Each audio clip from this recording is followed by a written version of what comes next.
Mga kapuso, kahit wala ng umiral na low pressure area sa bansa, inulan at binaha pa rin ang ilang lugar nitong weekend. This week kaya, maging alerto pa tayo dahil posibleng maulit pa yan sa ilang bahagi ng bansa, lalo na sa Mindanao. Sa Tupi, South Cotabato, rumagasa ang baha matapos ang malakas na pag-ulan kahapon. Pinasok ng tubig ang maraming bahay kaya ilang residente ang napilitang lumikas. Binaha rin ang ilang bahagi ng Maguindanao. Pahirapan tuloy ang pagtawid ng mga sasakyan.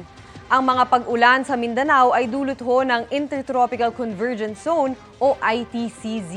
Ang ITCZ ay kung saan nagsasalubong ang magkaibang hangin mula sa Northern at Southern Hemisphere. Nabubuo rito ang makakapal na kaulapan kaya mataas ang tsansa ng ulan sa mga apektadong lugar.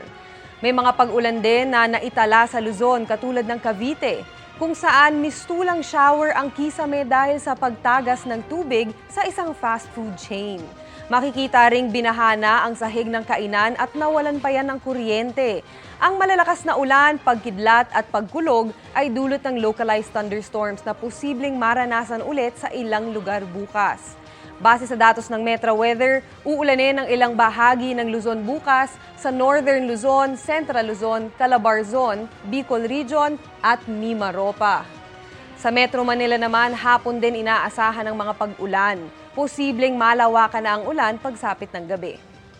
Uulanin din ang ilang bahagi ng Visayas. May malalakas na ulan lalo na dito sa Samar Provinces at Western Visayas. Para naman sa mga taga Mindanao, magdoble ingat po dahil uulanin ulit ang maraming lugar kabilang ho dyan ang Zamboanga Peninsula, Northern Mindanao, Caraga, Davao Region at Soc-Sargen. Posible pa rin ang heavy to intense rains kaya maging alerto ulit sa banta ng flash floods o landslide. Mag-ingat mga kapuso. Yan ho muna ang latest sa lagay ng panahon. Ako po si Maureen Shrivers para sa GMA Integrated News Weather Center. Kami ang inyong maasahan, anuman ang panahon. Mga kapuso, maging updated sa ulat panahon 24 oras. Mag-subscribe sa GMA Integrated News sa YouTube. Para sa mga kapuso naman natin abroad, bisitahin ang GMA Pinoy TV at www.gmanews.tv.